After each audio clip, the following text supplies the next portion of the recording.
সবাইকে স্বাগত দীপ্ত সংবাদে। সাথে রয়েছে দোলা ডলরের। শুরুতেই জানাবো নিটল ডাটা সংবাদ শিরোনাম। টানা বৃষ্টিতে কুড়িগ্রাম, সিলেট, সুনামগঞ্জ ও মৌলভীবাজারে বন্যা, চরম দুর্ভোগে হাজারো মানুষ।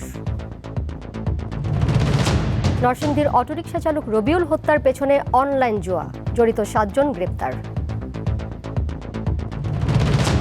পেনশন স্কিম বাতিলের দাবিতে তৃতীয় দিনে শিক্ষকদের কর্মবিরতি, কাল বক্তব্য শুনবেন ওবায়দুল।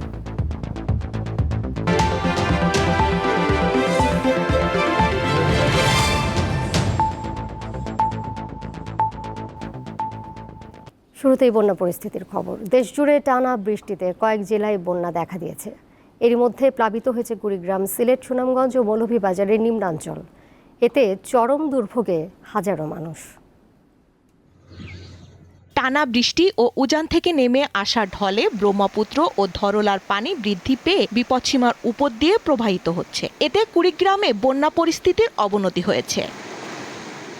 প্লাবিত হয়েছে সদর উপজেলার নদ নদীর তীরবর্তী চর দ্বীপ ও নিম্নাঞ্চলের ঘরবাড়ি, সড়ক, আমন বীজতলা, পাট ও মৌসুমি ফসলের ক্ষেত। পানিবন্দী হয়ে পড়েছে 15,000 পরিবার। ভেঙে পড়েছে যোগাযোগ ব্যবস্থা। একবার এই রাস্তা দিয়ে গেলে আর ফিরে আসতে পারি না। এক হাঁটু পানি সকালবেলা গেছি, আবার এক হাঁটু পানির মধ্যে আবার যাবাছি। শেরপুরের নলিতাবাড়ি উপজেলার ভোগাই ও চেল্লাখালী নদীর পানি বিপদসীমার উপর দিয়ে প্রবাহিত হচ্ছে। পৌর শহরের নতুন বাসস্ট্যান্ড এলাকায় শহর রক্ষা বাঁধের কিছু অংশ ভেঙে এবং নদীর পানি উপচে লোকালয়ে প্রবেশ করেছে ঢলের পানি।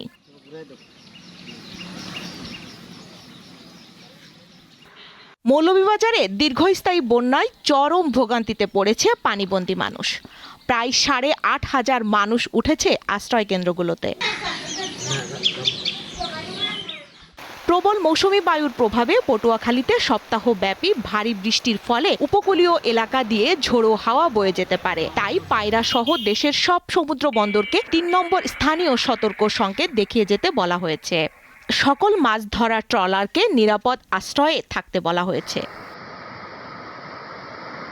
এদিকে প্রবল বর্ষণে পাহাড়ি ঢলে খাগড়াছড়ি সাজেক সড়কের বাগাইহাট বাজার পানিতে তলিয়ে থাকায় যানবাহন বন্ধ রয়েছে। এতে দ্বিতীয় দিনের মতো সাজেকে আটকা পড়েছে হাজারো পর্যটক। সারা রাত বৃষ্টিতে ভিজে আসছি, কিন্তু এখন আইসা দেখতেছি পুরো রাস্তা পানিতে তলানো। সাজেকের উদ্দেশ্যে আসছিলাম, সারাদিনই ভিজছি, বাকি শেষ পর্যায়ে আইসা আর যেতে পারতেছি না। তবে সুনামগঞ্জে কমতে শুরু করেছে বন্যার পানি। 2 দফার বন্যার পানিতে ক্ষয়ক্ষতি হয়েছে রাস্তাঘাট। স্বস্তিকা সিংহ, দীপ্ত, বার্তাকক্ষ। নেত্রকোনায় বন্যা পরিস্থিতি স্থিতিশীল রয়েছে। গত 24 ঘন্টায় বৃষ্টি না হয় 6 সেন্টিমিটার কমে বিপদসীমার 53 সেন্টিমিটার ওপর দিয়ে বইছে উবধাখালী নদী। বন্যা পরিস্থিতির খবর জানাতে নেত্রকোনা থেকে যুক্ত রয়েছেন সহকর্মী জিয়াউর রহমান। জিয়া, প্লাবিত এলাকাগুলো থেকে পানি কি নামতে শুরু করেছে কিনা, এখন পর্যন্ত কোন কোন এলাকা পানিবন্দী রয়েছে জানাবেন। বিস্তারিত, দুর্গতরা কেমন আছেন, তাদের কাছে কি কোনো ত্রাণ সহায়তা পৌঁছেছে এখন পর্যন্ত?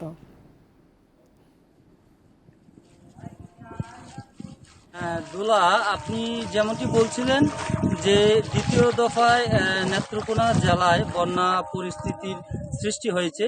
বিশেষ করে নেত্রকোনার যে সীমান্তবর্তী উপজেলা রয়েছে কলমাকান্দা উপজেলা, এই কলমাকান্দা উপজেলার যে প্রধান পাহাড়ি নদী উবধাখালী নদী, সেই উবধাখালী নদীর পানি কিন্তু বিপদসীমার 59 সেন্টিমিটার উপর দিয়ে গতকাল সন্ধ্যা পর্যন্ত বইছিল। তো আজকে বিকেল 3টায় আমাদেরকে জেলা পানি উন্নয়ন বোর্ডের নির্বাহী প্রকৌশলী জানিয়েছেন যে এই যে উবধাখালী নদীর পানি কিন্তু অনেকটাই কমে আসছে এবং 3টা পর্যন্ত 8 সেন্টিমিটার পানি কমে গিয়ে বিপদসীমার 51 সেন্টিমিটার উপর দিয়ে পানি বইছিল। এছাড়া আমি যদি একটু আপনাদেরকে জানাতে চাই যে নেত্রকোনা এলাকায় যারা পানিবন্দী পরিবার রয়েছে, বিশেষ করে জেলায় 85টির মতো গ্রাম কিন্তু এই বানের পানিতে প্লাবিত হয়েছিল এবং নদীর পানি কমলেও এই যে লোকালয়ে যেসব এলাকা প্লাবিত হয়েছিল সেই সব এলাকার পানি কিন্তু এখনো কমেনি।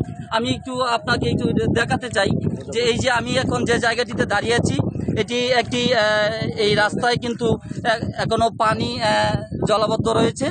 এখান দিয়ে সাধারণ লোকজন যারা রয়েছেন তারা কিন্তু তাদের নিত্য প্রয়োজনীয় কাজে প্রতিনিয়ত দুর্ভোগ পোহাচ্ছেন তারা, এবং আমাদেরকে জেলা প্রশাসন সূত্র যে বিষয়টি জানিয়েছে যে এখনো আসলে জেলায় যে আশ্রয়ন কেন্দ্রগুলো রয়েছে সেসব আশ্রয় কেন্দ্রে এখনো কোনো মানুষজন কিন্তু আশ্রয় নেয়নি, সেরকম পরিস্থিতি এখনো সৃষ্টি হয়নি। এছাড়া যেসব পরিবার পানিবন্দী অবস্থায় জীবনযাপন করছেন তারা কিন্তু খাদ্য সংকটে যারা আছেন, গোখাদ্যের সংকট রয়েছে, এসব সংকট মোকাবেলার জন্য জেলা প্রশাসন এবং সংশ্লিষ্ট উপজেলা প্রশাসনের পক্ষ থেকে প্রয়োজনীয় উদ্যোগ গ্রহণ করা হয়েছে এবং ত্রাণ সামগ্রী বিতরণ করা হচ্ছে।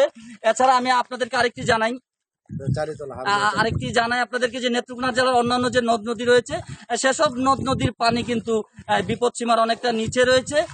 তো এই ছিল আমার কাছে নেত্রকোনা থেকে বন্যা পরিস্থিতির সর্বশেষ তথ্য। আমাদের সাথে যুক্ত ছিলেন সহকর্মী জিয়াউর রহমান। পরের প্রসঙ্গে যাচ্ছি। জুয়ার টাকা জোগাড় করতে হত্যাকাণ্ডও ঘটছে। নরসিংদীতে অটোরিকশা চালক রবিউল খুনের ঘটনা তদন্তে নেমে এমন তথ্য পেয়েছে police bureau of investigation PBI। 7 জনকে গ্রেপ্তারের পর বুধবার সংবাদ সম্মেলনে সংস্থাটি জানায়, অনলাইন জুয়া ও মাদকের টাকার জন্য রবিউলকে হত্যা করে 3 তরুণ।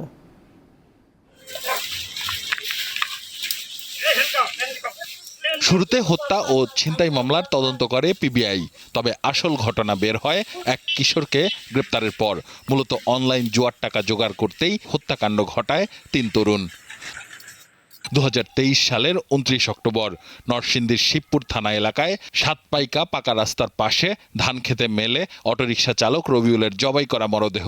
ড্রাইভার রবিউলের পাশে একজন বসে, বাকি 2 জন পিছনে বসে এবং তারা তাদের কাছে লুকানো যে চাপাতি বের করে 2 জনে জড়ায় ধরে জাপটে ধরে এবং একজন গলায় বেপরোয়াভাবে কোপায় এবং ভিকটিম মারা যাওয়ার পরপরই তাকে পাশেই ধান খেতে ঠেলে ফেলে দিয়ে তারা গাড়িটা ছিনতাই করে নিয়ে যায়। ছিনতাই করা অটোরিকশাটি 30,000 টাকায় বিক্রি করা হয় চোরাই মার্কেটে। PBI জানিয়েছে, চোরাই মার্কেট থেকে অটোরিকশা এবং হত্যার কাজে ব্যবহৃত চাপাতি উদ্ধার সহ এই ঘটনার সঙ্গে জড়িত 7 জনকে গ্রেপ্তার করা হয়েছে। 3 জন কিলারের ভিতরে 2 জনের বয়সী 19 এবং একজনের বয়স 20-21 এরকম, একদম সবাই উঠতি বয়সী ছেলে। বাস্তবে এরা হচ্ছে বিভিন্ন সময় যে ক্রিকেট, ফুটবল, অন্যান্য যে গেমগুলো আছে সেগুলোর উপরে জুয়া করতো। তারা আমাদের কাছে স্বীকার করেছে তারা জুয়া খেলতো, নিয়মিতই জুয়া খেলতো, বিভিন্ন বিষয়ে তারা জুয়া খেলতো, অনলাইন জুয়া খেলতো। আইন শৃঙ্খলা বাহিনীর তথ্য মতে দেশে অনলাইন জুয়ায় জড়িয়ে পড়েছে 50 লাখের বেশি তরুণ। এমনকি 10,000 গুণও জিততে পারো। আসিফ জামান, দীপ্ত সংবাদ, ঢাকা। সরকারি চাকরিতে কোটা বাতিলের দাবিতে দেশের বিভিন্ন স্থানে সড়ক অবরোধ করে বিক্ষোভ কর্মসূচি পালন করেছে শিক্ষার্থীরা। বুধবার বেলা 3:30টার দিকে ঢাকা রিচা মহাসড়কে জাহাঙ্গীরনগর বিশ্ববিদ্যালয়ের প্রধান ফটকের সামনে অবস্থান নেয় শিক্ষার্থীরা। এই সময় সড়কটিতে আটকা পড়ে অসংখ্য যানবাহন। একই দাবিতে পদযাত্রা ও সমাবেশ করেছে রংপুর বেগম রোকেয়া বিশ্ববিদ্যালয়ের শিক্ষার্থীরা। এ সময় 10 মিনিট রংপুর লালমনিরহাট কুড়িগ্রাম মহাসড়কে যান চলাচল বন্ধ থাকে। ময়মনসিংহে বাংলাদেশ কৃষি বিশ্ববিদ্যালয়ে বিক্ষোভ সমাবেশ করেছে শিক্ষার্থীরা। বিক্ষোভকারীরা রেলপথ অবরোধ করলে প্রায় 1 ঘন্টা আটকে থাকে মোহনগঞ্জগামী মহুয়া কমিউটার ট্রেন।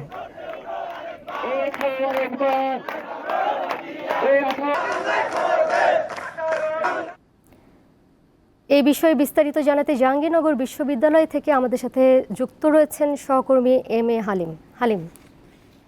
ঢাকা রিচা মহাসড়কে কি যান চলাচল এখনো বন্ধ রয়েছে কিনা, কি পরিস্থিতি সেখানে সর্বশেষ জানাবেন। আন্দোলনরত শিক্ষার্থীদের সাথে নিশ্চয়ই আপনার কথা হয়েছে, কি বলছেন তারা?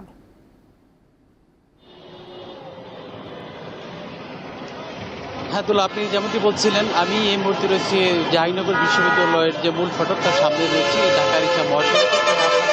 দেখাতে চাই 5টা বাজার 10 মিনিট আগে কিন্তু এই ঢাকা রিচা মহাসড়কটি থেকে এখান থেকে আন্দোলনরত যে শিক্ষার্থীরা রয়েছে তারা কিন্তু সরে গিয়েছে এবং তারা যে বিষয়টি বলছেন যে এখানে জনভোগান্তির কথা চিন্তা করে কিন্তু মহাসড়ক থেকে তারা সরে গেছে এবং পুলিশ প্রশাসন এবং বিশ্ববিদ্যালয় প্রশাসন তারা এসে তাদের এই মহাসড়ক থেকে বুঝে সরিয়ে দিয়েছে এবং আন্দোলনকারী যে শিক্ষার্থীরা রয়েছে তারা কিন্তু 3টার দিকে এই বিশ্ববিদ্যালয়ের কেন্দ্রীয় যে লাইব্রেরি রয়েছে সেখান থেকে তারা এই বিশ্ববিদ্যালয়ের বিভিন্ন সড়ক প্রদক্ষিণ করে তারা এই বিশ্ববিদ্যালয়ের মূল ফটক হয়ে ঢাকা রিচা মহাসড়কে 3:15টার দিকে তারা এখানে অবস্থান নেয় এবং ঢাকা রিচা মহাসড়কে সড়কের মূলত ঢাকাগামী লেন এবং আরিচাগামী লেন দুটি লেনই কিন্তু তারা বন্ধ করে দেয় এবং এই লেন বন্ধ করার কারণে কিন্তু দুপাশে কিন্তু একটি দীর্ঘ যানজটের সৃষ্টি হয় এবং অনেকেই কিন্তু তাদের গন্তব্যে যাওয়ার জন্য তারা এই দীর্ঘক্ষণ তারা এখানে বসেছিলেন এবং একটু আগে সেই যানবাহনগুলো ফেলে দেওয়ার পর থেকে কিন্তু এখানে এখন ধীর গতিতে এই মহাসড়কে যে এখন যানবাহনগুলো চলছে। এবং আরেকটি বিষয় হচ্ছে এখানে যে আন্দোলনরত শিক্ষার্থীরা তারা যেটি বলছেন যে কোটা বিরোধী যে আন্দোলন, তারা মূলত 2018 সালের যে পরিপত্র সেই পরিপত্র বহালের দাবিতেই তারা কিন্তু মূলত এই আন্দোলন করছে এবং হাইকোর্টে যে একটি রায় দিয়েছে সেই রায়ে কিন্তু তারা বলছেন যে এখানে মুক্তিযোদ্ধাদের 30% কোঠা এবং সেই সাথে 56 কোঠার যে রায়টা দিয়েছে হাইকোর্ট, সেই রায়টি বাতিলের দাবিতে তারা মূলত এখানে যে মেধাদের যে নিয়োগের বিষয়ে তারা আবেদন করেছেন যে এইভাবে যদি কোটা পদ্ধতি থাকে তাহলে কিন্তু মেধাশূন্য হয়ে যাবে প্রশাসনে, এমনকি শিক্ষার্থীরা জানিয়েছেন। তবে তারা যেমনটি জানিয়েছেন যে এই আন্দোলন তাদের যদি ফলপ্রসূ না হয় তাহলে কিন্তু তারা আরও তাদের দাবি দেওয়া আদায় না হওয়া পর্যন্ত তারা আরও কঠোর আন্দোলন যাবে, এমনটি জানিয়েছেন। দুলা, আমাদের সাথে এতক্ষণ যুক্ত ছিলেন সহকর্মী এম এ হালিম। সর্বজনীন পেনশন স্কিম প্রত্যয় বাতিলের দাবিতে টানা তৃতীয় দিনের মতো কর্মবিরতি পালন করেছেন পাবলিক বিশ্ববিদ্যালয়ের শিক্ষক কর্মচারীরা। ক্লাসের পরীক্ষা বন্ধ থাকায় এক প্রকার অচলাবস্থা তৈরি হয়েছে বিশ্ববিদ্যালয়গুলোতে। তবে সমস্যার সমাধানে আগামীকাল শিক্ষক নেতাদের সঙ্গে আলোচনায় বসবেন সড়ক পরিবহন ও সেতুমন্ত্রী ওবায়দুল কাদের। সকালে বিষয়টি নিশ্চিত করেছেন বিশ্ববিদ্যালয় শিক্ষক ফেডারেশনের মহাসচিব নিজামুল হক ভূঁইয়া। দাবি আদায় না হওয়া পর্যন্ত সর্বাত্মক আন্দোলন চলতে থাকবে বলে জানান তিনি। আন্দোলনরত শিক্ষকরা বলছেন প্রত্যয় স্কিম বৈষম্যমূলক, সুপার গ্রেডে পদোন্নতি ও আলাদা বেতন স্কিমের দাবিও জানান শিক্ষকরা।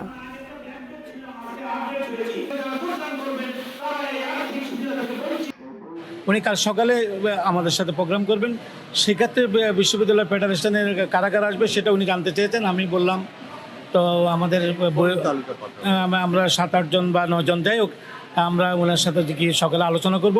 আমাদের আলোচনা ফলপ্রসূ হলে, আমাদের দাবি মেনে নিলে আমরা আমাদের আন্দোলন থেকে আমরা সরে আসব। বিশ্ববিদ্যালয়ের শিক্ষকদের পেনশন স্কিম বিরোধী আন্দোলনে সমর্থন জানিয়েছে বিএনপি। সকালে রাজধানীর নয়াপল্টনে সংবাদ সম্মেলনে বিএনপির জ্যেষ্ঠ যুগ্ম মহাসচিব রুহুল কবির রিজভী বলেন, প্রত্যয় স্কিমের নামে শিক্ষকদের অনাহারের দিকে ঠেলে দিচ্ছে সরকার। শিক্ষকদের যে ন্যায্য পাওনা যেটি তারা চলে এসছে, এখন প্রত্যয় স্কিমের নামে তারা সেটিকে কার্টেল করছে। কার্টেল করে মানে তাদেরকে আরও অনাহারের দিকে, তাদেরকে আরও বিপর্যয়ের দিকে ঠেলে দেওয়ারই একটা বন্দোবস্ত করছে। হবিগঞ্জ 4 আসনের সংসদ সদস্য সৈয়দ সাইদুল হক সুমনকে হত্যার হুমকির প্রতিবাদে মানববন্ধন করেছে নাগরিক সমাজ। বুধবার দুপুরে জেলা প্রশাসক কার্যালয়ের সামনে প্রধান সড়কে এই কর্মসূচি পালন করা হয়। মানববন্ধন কর্মসূচিতে বক্তারা জানান, ব্যারিস্টার সুমনকে হত্যার হুমকি দাতা ও নির্দেশকারীদের দ্রুত গ্রেপ্তার করে আইনের আওতায় আনতে হবে। সুমনের নিরাপত্তা জোরদার করার জন্য সরকারের প্রতি আহ্বান জানান বক্তারা। অন্যথায় সর্বস্তরের জনগণকে সাথে নিয়ে বৃহত্তর আন্দোলনের হুঁশিয়ারি দেন বক্তারা।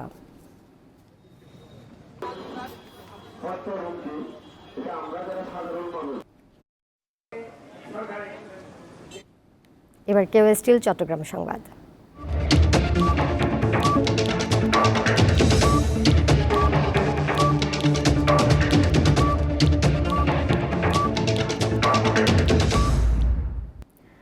কোটা বাতিলের দাবিতে এবার চট্টগ্রাম রাঙ্গামাটি মহাসড়ক অবরোধ করেছে চট্টগ্রাম বিশ্ববিদ্যালয়ের শিক্ষার্থীরা। বুধবার দুপুর 12:15 থেকে প্রায় 1 ঘন্টা সড়ক অবরোধ করে রাখেন তারা। এতে দুদিকে প্রায় 6 কিলোমিটার দীর্ঘ যানজট সৃষ্টি হয়। এর আগে সকাল 11টায় চট্টগ্রাম বিশ্ববিদ্যালয়ের শহীদ মিনার প্রাঙ্গণে অবস্থান নেন তারা। পরে লং মার্চ করে বিশ্ববিদ্যালয়ের 0 পয়েন্ট থেকে প্রায় 2 কিলোমিটার দূরের চট্টগ্রাম রাঙ্গামাটি মহাসড়ক অবরোধ করে শিক্ষার্থীরা। এই সময় 4টি দাবি জানান তারা। বলেন, দুর্নীতিমুক্ত, নিরপেক্ষ ও মেধাভিত্তিক আমলাতন্ত্র নিশ্চিত করতে কার্যকর ব্যবস্থা নিতে হবে।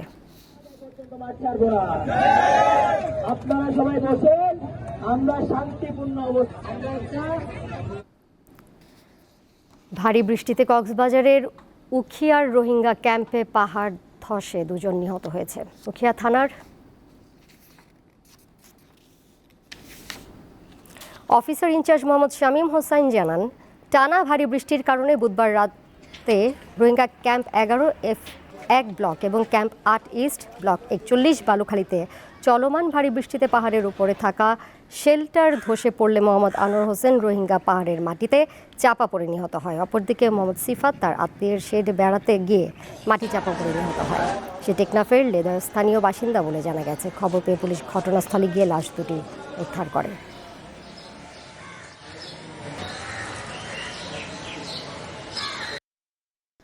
শিক্ষার্থীদের নিরাপদ যাতায়াত নিশ্চিতের লক্ষ্যে pilot smart school bus service চালু করেছে ঢাকা উত্তর সিটি কর্পোরেশন।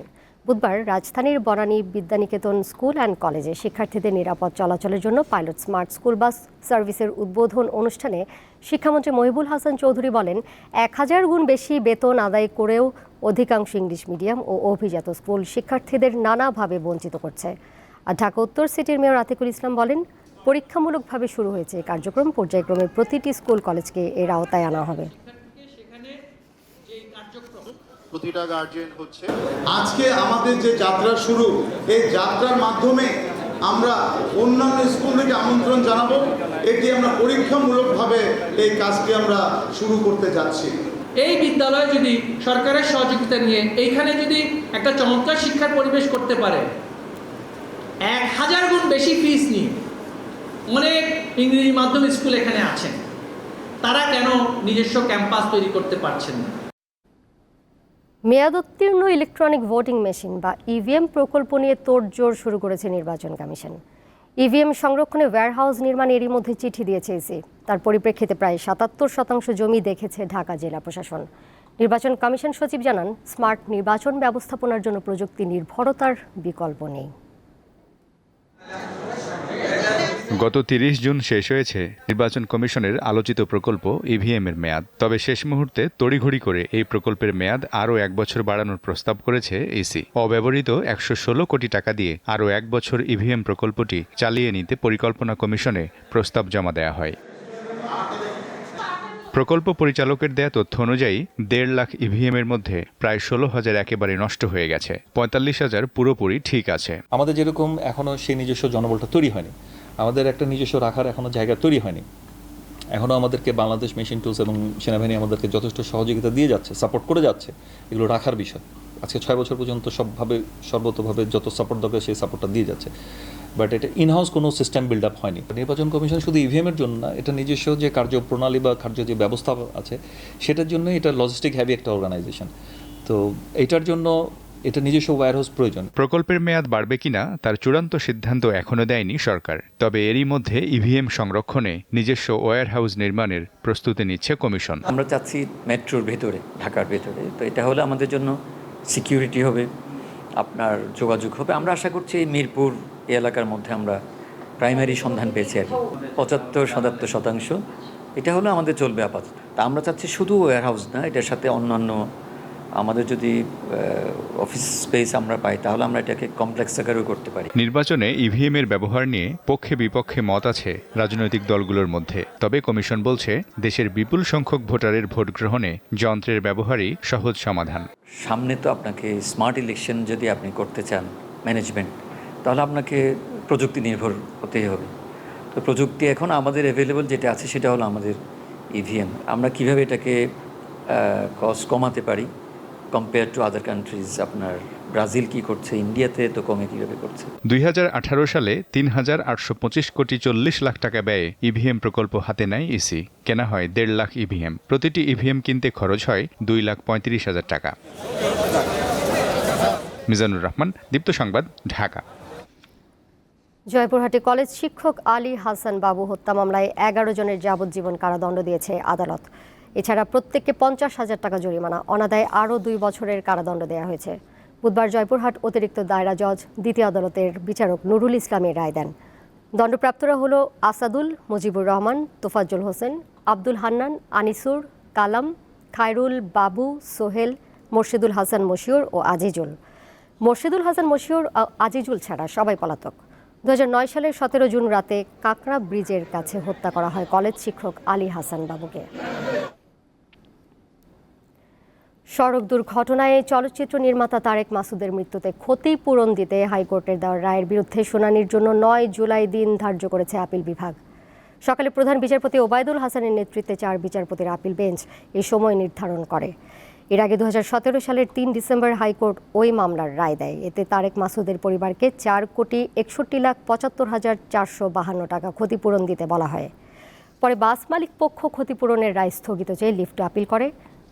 2011 সালের 13 আগস্ট মানিকগঞ্জে সড়ক দুর্ঘটনায় মারা যান চলচ্চিত্র নির্মাতা তারেক মাসুদ ও এটিএন নিউজের প্রধান নির্বাহী কর্মকর্তা মিশুক মনির। ঢাকায় শাহজালাল আন্তর্জাতিক বিমানবন্দর থেকে 4 কেজি 420 গ্রাম ওজনের স্বর্ণের বার জব্দ করেছে কাস্টমস গোয়েন্দা ও তদন্ত কর্মকর্তারা। ভোর 5:30টার দিকে মাস্কাট থেকে ঢাকায় আসা সালাম এয়ারলাইন্সের একটি উড়োজাহাজ থেকে এই 38টি সোনার বার জব্দ করা হয়। শুল্ক গোয়েন্দা ও তদন্ত কর্মকর্তারা জানান, লাগেজ রাখার কেবিন থেকে কালো স্কচ টেপ মোড়ানো পরিত্যক্ত অবস্থায় এগুলো উদ্ধার করা হয়। খোলার পর বেরিয়ে আসে স্বর্ণের বারগুলো। তবে পাচারের সঙ্গে জড়িত কাউকে গ্রেপ্তার করা সম্ভব হয়নি।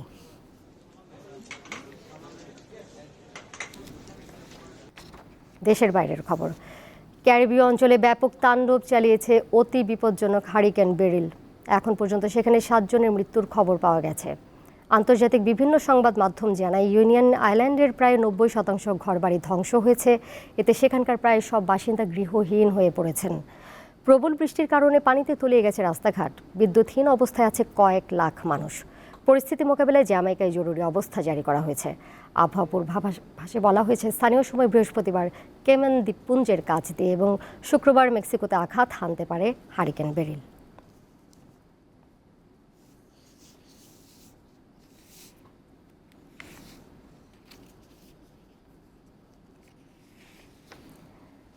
মালির মধ্যাঞ্চলে সশস্ত্র হামলায় অন্তত 40 জন নিহত হয়েছেন। স্থানীয় সময় সোমবার মোপ্তি অঞ্চলের ডিজিগই বোম্বো এলাকায় এই হামলা হয়। স্থানীয় কর্মকর্তাদের বরাতে তথ্য জানিয়েছে বার্তা সংস্থা রয়টার্স।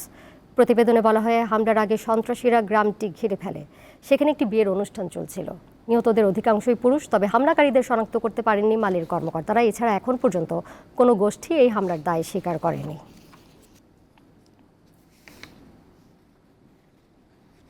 শেষ করব দীপ্ত সংবাদ। যাবার আগে নিটোল টাটা সংবাদ শিরোনাম জানিয়ে দেব আরও একবার। টানা বৃষ্টিতে কুড়িগ্রাম, সিলেট, সুনামগঞ্জ ও মৌলভীবাজারে বন্যা, চরম দুর্ভোগে হাজারো মানুষ।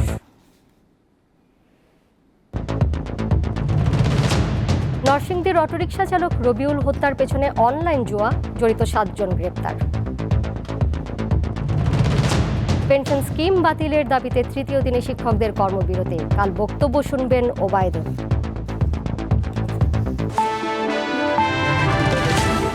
এই ছিল এখনকার মতো। পরের সংবাদ সন্ধ্যা 6:50 দেখার আমন্ত্রণ রইল। এছাড়া আরও তথ্য এবং বিনোদনের নানা খবরাখবর জানতে যুক্ত থাকুন দীপ্ত ডিজিটাল প্ল্যাটফর্মে। সবাইকে ধন্যবাদ।